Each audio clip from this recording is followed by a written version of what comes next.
സങ്കീർത്തനം 1-ാം അധ്യായം 1 മുതൽ 6 വരെയുള്ള വാക്യങ്ങൾ.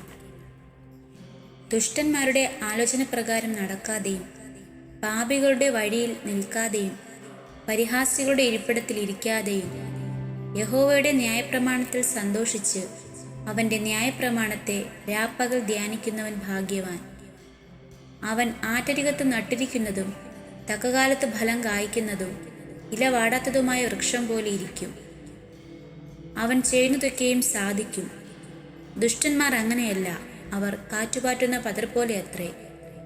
ആകയാൽ ദുഷ്ടന്മാർ ന്യായവിസ്താരത്തിലും പാപികൾ നീതിമാന്മാരുടെ സഭയിലും നിവർന്നു നിൽക്കയില്ല. യഹോവ നീതിമാന്മാരുടെ വഴി അറിയുന്നു, ദുഷ്ടന്മാരുടെ വഴിയോ നാശകരമാകുന്നു. ഈ വചനങ്ങളാൽ ദൈവം നമ്മെ ഓരോരുത്തരെയും അനുഗ്രഹിക്കുമാറാകട്ടെ.